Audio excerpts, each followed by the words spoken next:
پاکستانی سیاسی تاریخ میں ہمیشہ فوجی طالع آزماؤں نے ہی منتخب وزراء اعظم کو بندوق کی نوک پر اقتدار سے بے دخل نہیں کیا۔ ایک وقت ایسا بھی تھا جب سویلین حکمران جرنیلوں سے زیادہ تگڑے ہوتے تھے۔ بہت کم لوگ جانتے ہیں کہ پاکستانی تاریخ میں ایک ایسا آرمی چیف بھی گزرا ہے جس سے ذوالفقار علی بھٹو نے حکومت کے خلاف بغاوت کی سازش کرنے کے الزام میں بندوق کی نوک پر استعفیٰ لیا تھا۔ یہ جنرل گل حسن تھے جو کہ فوج کے آخری کمانڈر ان چیف تھے۔ ان کے بعد یہ عہدہ چیف آف آرمی اسٹاف میں بدل دیا گیا تھا۔ سقوط ڈھاکہ کے بعد ذوالفقار علی بھٹو نے پہلے civilian chief martial law administrator کا عہدہ سنبھالنے کے بعد 20 دسمبر 1971 کے دن جنرل گل حسن خان کو کمانڈر ان چیف مقرر کر دیا، لیکن 2.5 ماہ بعد 3 مارچ 1972 کو بھٹو نے گل حسن کو اس عہدے سے ہٹا دیا تھا۔ جنرل گل حسن نے اپنی کتاب میں اس غیر معمولی واقعے کا تفصیل سے ذکر کیا ہے۔ ان کے مطابق بھٹو نے انتہائی ڈرامائی انداز میں اس وقت کے گورنر پنجاب غلام مصطفیٰ کھر اور وفاقی وزیر غلام مصطفیٰ جتوئی کی مدد سے گن پوائنٹ پر انہیں فارغ کیا اور فوج کی کمان جنرل ٹکا خان کے سپرد کر دی۔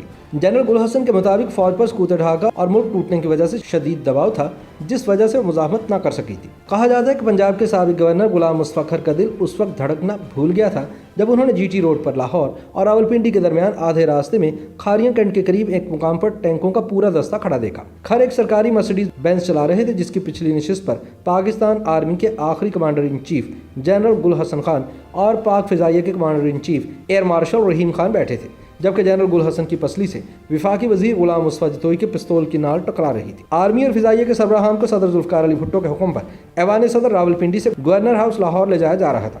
مرسیڈیز کے اندر ماحول بہت ہی پراسرار تھا۔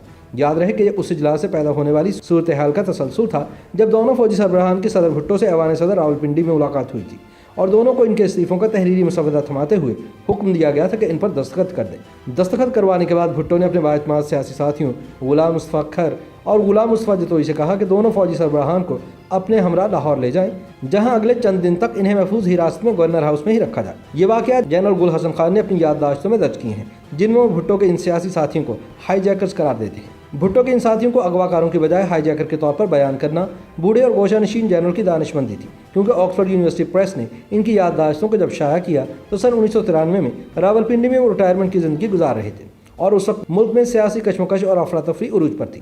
تاہم جنرل گل حسن نے اپنے ساتھ بیتے ان واقعات کو قلم بند کرتے ہوئے یہ نتیجہ اخذ کرنے میں شک و شبہ کی کوئی گنجائش نہیں چھوڑی تھی کہ ان دونوں فوجی سربراہان کو ان کی مرضی کے خلاف لاہور لے جایا جا رہا تھا۔ جنرل گل حسن ان واقعات کو اپنی یادداشتوں میں کچھ اس طرح بیان کرتے ہیں کہ لاہور کے بیچ راستے میں اس وقت گاڑی کی رفتار یکدم مزید تیز ہو گئی تھی جب غلام مصطفیٰ کھر جو مرسیڈیز بینز گاڑی چلا رہے تھے ان کی نظر سڑک کنارے کھڑے چند ٹینکوں پر پڑی۔ یہ دیکھ کر 1 یا 2 لمحے کے لیے کھر کے دل کی دھڑکن یقیناً رک گئی ہوگی۔ ان کو شک گزرا ہوگا کہ کھاریاں میں موجود ایک آرمڈ ڈویژن گدی نشینوں کی بھرپور مدد سے ان کو گھیرنے کے لیے تاک لگائے موجود ہے۔ پس منظر کچھ یوں ہے کہ جنوری 1972 میں پنجاب پولیس کے نچلے درجے کے افسران اور عملے نے دائیں بازو کی جماعتوں کے اکسانے پر غیر معینہ مدت کے لیے ہڑتال کر دی تھی۔ ان کا حکومت سے مطالبہ تھا کہ تنخواہوں میں 100% اضافہ کیا جائے۔ یہ وہ وقت تھا جب سقوط مشرقی پاکستان کے بعد پیدا ہونے والی صورتحال کو حکومت سنبھالنے کی تگ و دو میں تھی۔ بھٹو حکومت کے لیے سیاسی عدم استحکام کی بہت ہی بری صورتحال درپیش تھی۔ 3 مارچ 1972 اتوار کی شام تھی جب بھٹو آرمی اور فضائیہ کے سربراہان پر سخت غصے میں تھے، کیونکہ ان دونوں نے ہڑتال کرنے والی پولیس کی جگہ آرمی اور فضائیہ کو تعینات کرنے کے ان کے حکم کو ماننے سے انکار کر دیا تھا۔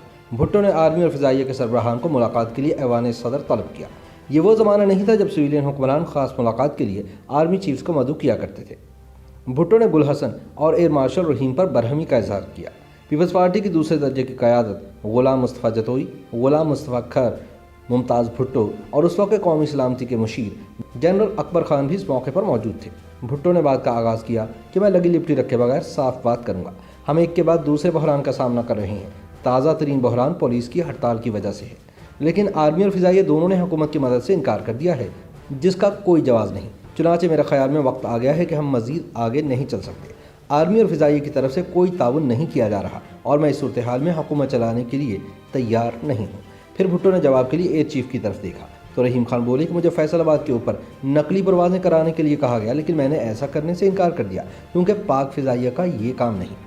جنرل گل حسن اپنی یادداشتوں میں ایئر چیف کا جواب نقل کرتے ہیں کہ ایسی ہنگامی صورتحال سے نمٹنے کا کام آرمی کا ہے۔ جہاں تک تعاون کا معاملہ ہے تو میں نے اس سے قبل کبھی انکار نہیں کیا۔ جنرل گل حسن کی یادداشتوں کے مطابق بھٹو ایئر چیف کے ساتھ بحث کے موڈ میں نہیں تھے، لہٰذا انہوں نے جنرل حسن کی طرف دیکھ کر سر کو جنبش دی۔ وہ لکھتے ہیں کہ میں نے جواب میں کہا کہ جو مطالبات کیے جا رہے ہیں اگر وہ قانونی نہ ہوئے تو آرمی کی طرف سے عدم تعاون جاری رہے گا۔